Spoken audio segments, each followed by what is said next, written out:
राजनीतिक सिद्धांत का संबंध नहीं है। ऑप्शन एक, आदर्शों के अवधारणात्मक स्पष्टीकरण से। ऑप्शन टू, व्यवहार के प्रतिरूप उपलब्ध करवाने से। राजनीतिक विचारधाराओं की अन्वेषणा से।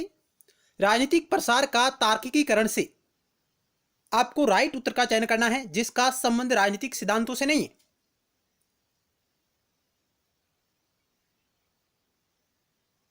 तो आइए राइट आंसर को चेक करते हैं। ऑप्शन आपका 4 राइट होगा कि राजनीतिक प्रसार का तार्किकीकरण करना राजनीतिक सिद्धांतों का यह कार्य नहीं है, जबकि आदर्शों के अवधारणात्मक स्पष्टीकरण, व्यवहार के प्रतिरूप उपलब्ध करवाने से, राजनीतिक विचारधाराओं की अन्वेषणा से, ये इन कार्यों का संबंध राजनीतिक सिद्धांतों से है। तो ऑप्शन आपका 4 इस सवाल का राइट उत्तर होगा। अगला सवाल आपकी स्क्रीन पर रहा 2 नंबर। राजनीति विज्ञान में व्यवहारवादी क्रांति का जनक किसे माना जाता है? डेविड स्टन को, डेविड एप्टर को, एस्लॉस्की को, गैब्रियल आमंड को।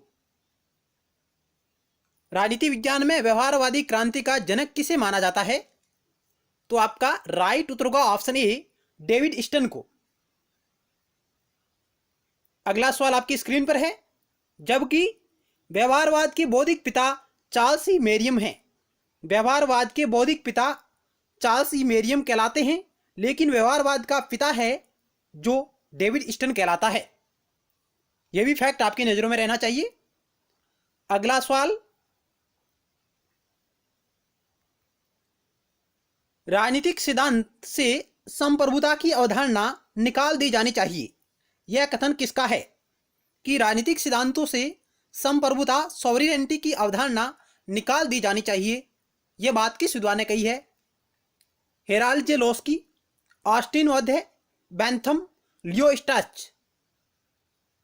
या आपको मैं कहूं राजनीतिक सिद्धांत से संप्रभुता की अवधारणा निकाल देनी चाहिए, स्थायी लाभ की बात होगी। संप्रभुता की अवधारणा राजनीतिक सिद्धांतों से निकालना स्थायी लाभ की बात होगी। यह बात कौन करता है? ऑप्शन आपका ए राइट होगा। हेराल्ड जे लोस्की ने कहा कि राजनीतिक सिद्धांतों से या राजनीति विज्ञान से संप्रभुता की अवधारणाओं को निकाल देना ही स्थायी लाभ की बात है। ऑप्शन आपका ए राइट होगा। अगला सवाल,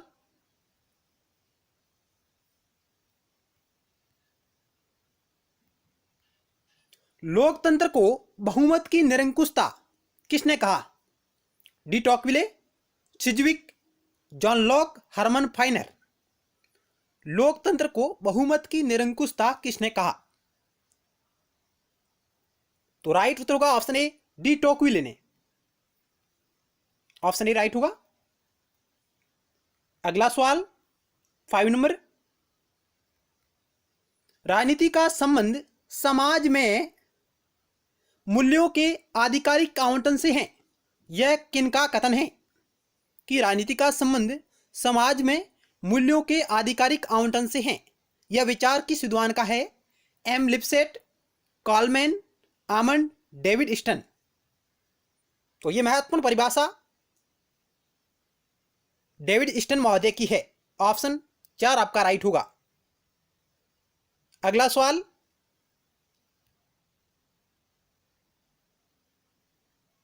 सिक्स नंबर। किसने कहा था अच्छा नागरिक अच्छा राज्य बनाता है और बुरा नागरिक बुरा राज्य बनाता है?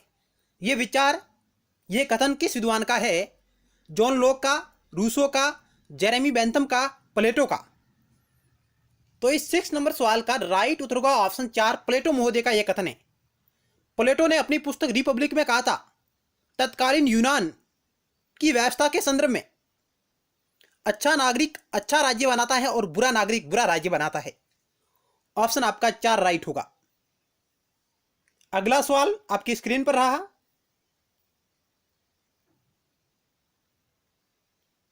राजनीति विज्ञान का परंपरागत दृष्टिकोण मुख्यतः केंद्रित था।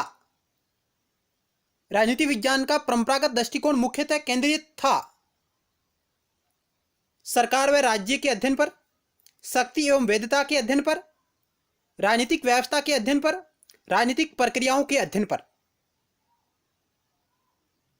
यानी राजनीति विज्ञान का परंपरागत दृष्टिकोण मुख्यतः केंद्रित था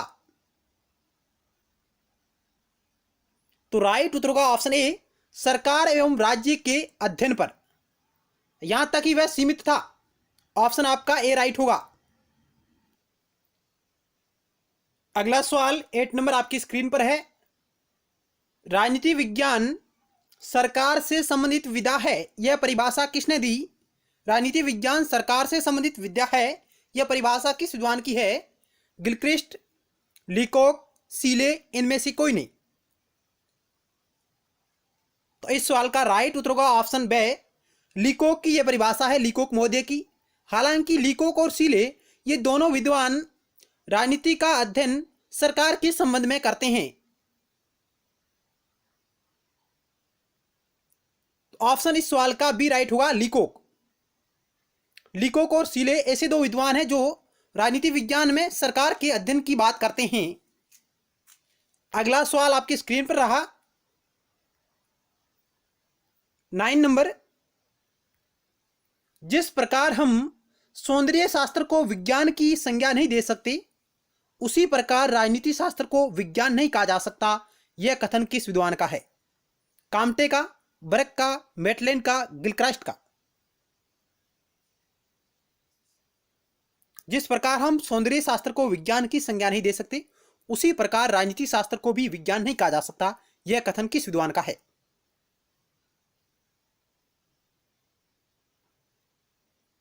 तो राइट उत्तर होगा ऑप्शन बी, ब्रक महोदय का यह कथन है, ब्रक।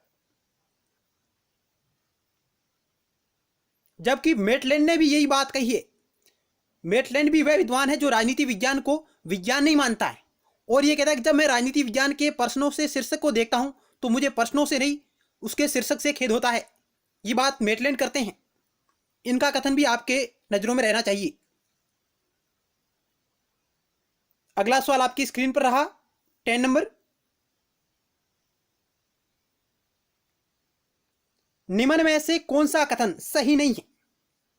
ऑप्शन ए, राजनीतिक सिद्धांत आलोचना का शास्त्र है, दांते जर्मिनो। ऑप्शन बी, राजनीतिक सिद्धांत की मृत्यु की घोषणा करता है, रॉबर्ट डहाल। ऑप्शन सी, राजनीतिक सिद्धांत के पतन की विवेचना, डेविड स्टन, अल्फ्रेड कोबा। और ऑप्शन डी, राज्य का आधार शक्ति नहीं इच्छा है। इनमें से आपको उस कथन का चयन करना है जो सही सुमेलित नहीं है, कि एक तरफ आपको कुछ विचार दिए गए हैं और दूसरी तरफ उनसे संबंधित विद्वान हैं, और इनमें से कौन सा कथन किस विद्वान का नहीं है वो आपको चयन करना है।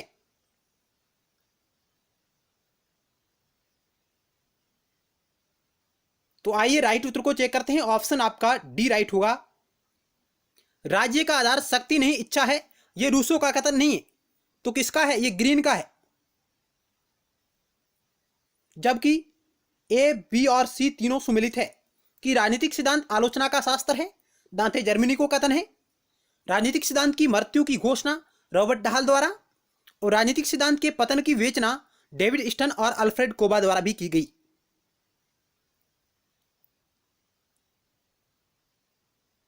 अगला सवाल आपकी स्क्रीन पर रहा।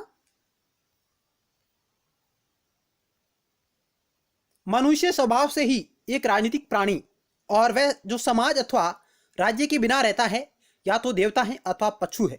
यह कथन किसका है? कि मनुष्य स्वभाव से ही एक राजनीतिक प्राणी है, और वह जो समाज अथवा राज्य के बिना रहता है या तो वह देवता है अथवा वह पशु के समान है। यह कथन किसका है? अरस्तु, प्लेटो, गांधी, मार्क्स। तो राइट उत्तर होगा ऑप्शन ए, अरस्तु महोदय का कथन है। ऑप्शन ए आपका राइट होगा। अगला सवाल 12 नंबर। व्यवहारवादी अवधारणा का जन्म हुआ प्रथम विश्व युद्ध के बाद, द्वितीय विश्व युद्ध के बाद, उपरोक्त दोनों, इनमें से कोई नहीं। व्यवहारवादी आंदोलन या व्यवहारवादी अवधारणा का जन्म हुआ, तो राइट उत्तर होगा option B, second world war के पश्चात। ऑप्शन बी राइट होगा। अगला सवाल, राजनीति विज्ञान निर्णय निर्माण का विज्ञान है, यह कथन किसका है? राजनीति विज्ञान निर्णय निर्माण का विज्ञान है, यह कथन किसका है? Laski, Herbert Simon, Catlin, Lasswell.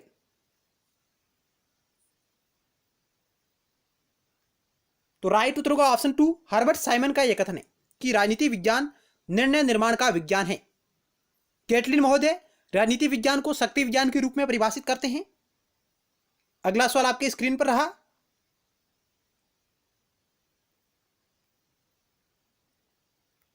समकालिक राजनीति का प्रमुख उपागम है। समकालीन राजनीति का प्रमुख उपागम है संरचनात्मक प्रकार्यवाद उपागम, मार्क्सवादी उपागम, मानकीय सिद्धांत उपागम, नव संस्थावादी उपागम। समकालीन राजनीति का प्रमुख उपागम है। तो इस सवाल का राइट उत्तर होगा ऑप्शन डी, नव संस्थावादी उपागम। ऑप्शन डी आपका राइट होगा। अगला सवाल, किस भाषा से पॉलिटिक्स शब्द की उत्पत्ति हुई है? अरबी, संस्कृत, ग्रीक, फारसी। तो राइट उत्तर होगा ऑप्शन सी, ग्रीक या यूनानी भाषा। ग्रीक या यूनानी भाषा के पोलिस शब्द से पॉलिटिक्स शब्द की उत्पत्ति हुई है। और पोलिस शब्द का तत्कालीन समय में अर्थ होता था नगर राज्य। अगला सवाल, अमेरिकन पॉलिटिकल साइंस एसोसिएशन की स्थापना कब हुई? अमेरिकन पॉलिटिकल साइंस एसोसिएशन की स्थापना कब हुई? 1903, 1905, 1910, 1911। तो राइट उत्तर का ऑप्शन ए, 1903 में इसकी स्थापना हुई थी। अगला सवाल, न्यू एस्पेक्ट ऑफ पॉलिटिक्स किसकी रचना है? Graham Wallas, David Easton, Catlin, Charles Merriam. New aspect of politics किसकी रचना है? ऑप्शन आपका 4 राइट होगा, चार्ल्स मेरियम की है, जिन्हें व्यवहारवाद का बौद्धिक पिता भी कहा जाता है। अगला सवाल, राजनीति विज्ञान कला, दर्शन और विज्ञान तीनों हैं, यह कथन किसका है? राजनीति विज्ञान कला, दर्शन और विज्ञान तीनों हैं, यह कथन किसका है? कैटलिन का, मेटलैंड का, गवर्नर का, बक्कल का। तो इस 18 नंबर सवाल का राइट उत्तर होगा ऑप्शन ए, कैटलिन महोदय का कथन है कि राजनीति विज्ञान कला, दर्शन और विज्ञान तीनों हैं। ऑप्शन आपका ए राइट होगा। अगला सवाल 19 नंबर, निम्न में से किस विद्वान का यह कथन है या किस विद्वान का यह मानना है कि राजनीतिक सिद्धांत के शरण का मूल कारण वैचारिक अपचयनवाद है? निम्न में से किस विद्वान का यह मानना है कि राजनीतिक सिद्धांत के शरण यानी पतन का मूल कारण वैचारिक अपचयनवाद है? Ideological reductionism. मैक्लिवॉन का, दांते जर्मिनो का, रॉबर्ट डाल का, आल्फ्रेड कोबा का। बहुत ही अच्छा सवाल है। किस विद्वान का यह मानना है कि राजनीतिक सिद्धांत के शरण या पतन का मूल कारण वैचारिक अपचयनवाद है? तो इस 19 नंबर सवाल का राइट उत्तर होगा ऑप्शन 2, दांते जर्मनी का यह कथन है। ऑप्शन 2 राइट होगा। अगला सवाल आपकी स्क्रीन पर रहा। आधुनिक राजनीति विज्ञान की विशेषता है। आधुनिक राजनीति विज्ञान की विशेषता है मुक्त अध्ययन, वैज्ञानिकता, व्यवहारवादी दृष्टिकोण, उपयुक्त सभी। इस सवाल का राइट उत्तर होगा ऑप्शन डी, उपयुक्त सभी, स्वतंत्र अध्ययन, वैज्ञानिकता, व्यवहारिक दृष्टिकोण इत्यादि इत्यादि। ऑप्शन आपका डी राइट होगा। तो आज की हमारी क्विज यहीं समाप्त होती है। मिलते हैं नेक्स्ट टाइम एक नए टॉपिक के साथ और महत्वपूर्ण सवालों के साथ। तब तक के लिए धन्यवाद।